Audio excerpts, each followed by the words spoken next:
साथियों नमस्कार, मैं कवि सीएल दीवाना फिर आपका यूट्यूब में स्वागत है। आइए सुनते हैं मुक्तक। कभी कभी हम खुश होकर अपने आप को संतुष्ट कर लेते हैं। कभी कभी हम अपने आप को संतुष्ट कर लेते हैं।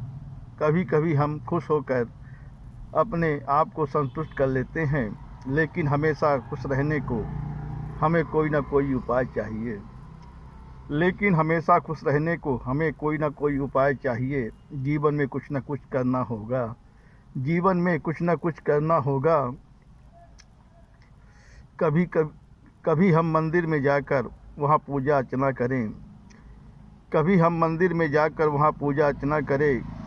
कभी कभी बागों में जाके हरियाली में खुशहाली ढूंढें। कभी कभी बागों में जाकर हरियाली में खुशहाली ढूंढें। कभी कभी सिनेमा हॉल में जाकर मनोरंजन करना चाहिए। कभी कभी सिनेमा हॉल में जाकर मनोरंजन करना चाहिए। कभी कभी सिनेमा हॉल में जाकर मनोरंजन करना चाहिए।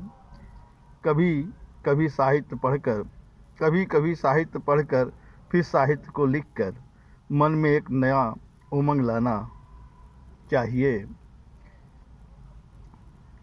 कभी कभी साहित्य पढ़कर फिर साहित्य को लिखकर मन में एक नया उमंग लाना चाहिए। हमें सदा खुश रहने के लिए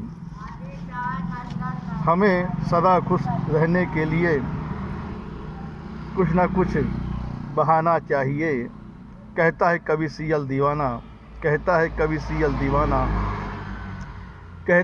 सीएल दीवाना, हमें अक्सर चिंता नहीं करना चाहिए। कहता है कवि सीएल दीवाना, हमें अक्सर चिंता नहीं करना चाहिए। हमें तन्हाई में नहीं सहनाई में रहना चाहिए। हमें तन्हाई में नहीं सहनाई में रहना चाहिए। सहनाई में रहना चाहिए। शहनाई में रहना चाहिए। शहनाई में रहना चाहिए। शहनाई में रहना चाहिए। तो साथियों, ये मुक्तक आपको कैसी लगी? शेयर, लाइक, सब्सक्राइब जरूर करें। कमेंट दिल से करें। तो दोस्तों, भूलिएगा नहीं, कमेंट दिल से।